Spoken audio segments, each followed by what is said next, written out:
हाय दोस्तों, नमस्ते, प्रणाम। मैं हूँ पूजा उपाध्याय। मैं अपने यूट्यूब चैनल में आप सभी का स्वागत करती हूँ। गाने जा रही हूँ एक भजन, बहुत प्यारी सी भजन। अगर मेरी भजन आप लोग को पसंद आए तो प्लीज़ लाइक ज़रूर करिए और मेरे चैनल को शेयर करिए, सब्सक्राइब करिए और कमेंट बताइए भजन कैसी लगी। भक्ति में आई है भगवान, है सेवरी के घरवा। भक्ति में आई है भगवान, हे सेवरी के घरवा। हे सेवरी के घरवा, हे सेवरी के घरवा।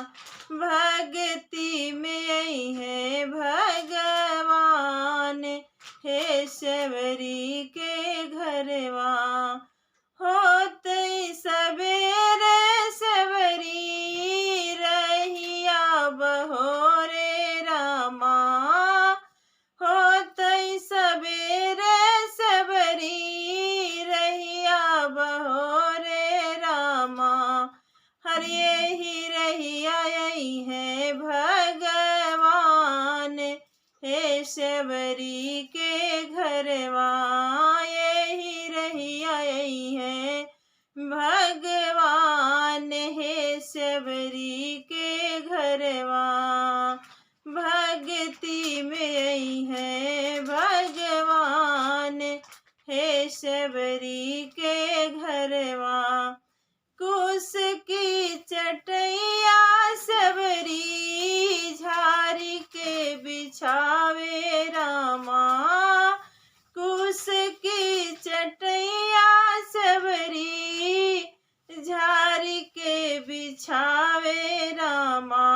झारी के बिछावे सबरी झारी के बिछावेली। अरियासना लगई है भगवान, हे सेवरी के घरवा। आसना लगई है भगवान, हे सेवरी के घरवा। भक्ति में आई है भगवान, हे सेवरी के घरवा। खट मीठ बैरा सबरी डालिया सजावेली। जूठ मीठ बैरा सबरी डालिया सजावेली। अरे भोगवा लगई है भगवान, हे सेवरी के घरवा। भोगवा लगई है भगवान, हे सेवरी के घरवा।